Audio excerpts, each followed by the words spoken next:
Hər şeyimiz hazırdır. Gəlsən aeroporta bax, ərəb gəlir. Get o qarşıla qəşəng, gəlsən Sasha ofisinə, hər şeyi göstərsən. Diqqətli ola biraz yaxşı. Ərəb bizə yaxşı yatırmayacaq Sibrizə. Davay, getdi, davay.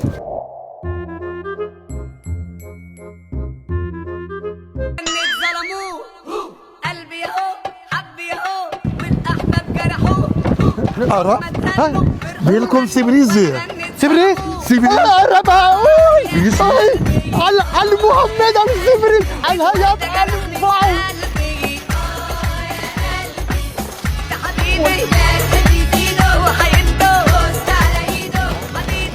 Al Sibriz.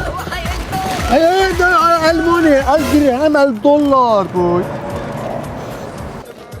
Sibrizə xoş gəlmisiniz. Ve aleyküm Hoş geldiniz. selamu aleyküm. Buyurun Sibrizin ərazisi ilə maket üzərində tanış olun. Görmüş olduğunuz Caspian Dreamliner layihəsi 11 mərtəbədən ibarətdir. 11-ci mərtəbədə Skybar yerləşir. Good. Yes, al good.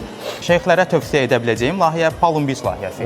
6 binadan ibarətdir. 2 böyük basen var. Ha, ya problem ne o? Mane, restoran. Restoran proje? Ya, restoran, yok, restoran mecurlu I am Aj. Restoran. Okey, no problem. So. Necə yana? Bir dəqiqə. Dilavər, sən neyəsən burada? O ərəb gəlib düşüb qalıb aeroporta. Niyə qarşılamamısan ona? Müəllim qarşıladıq, baş ofisdə seçdi məhsulları. Artıq yatırıma hazırdır. İçərdə indi yeyir içir. Necə yeyib içir? Harda? İçərdə.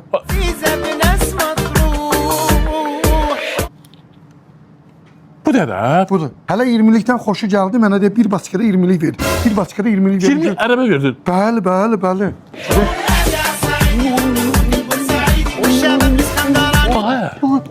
Məhəbbət. Bu şeyxdir, bu yatıran ərəbdir. Nə? Ərəb? Vay. Ay, bu nə ərəb hə? Bu bir həsirdir, bir də Məmməd Nəsr. Belə ərəb olur hə? Bu da paketlədir Orada, mənim. paketdə.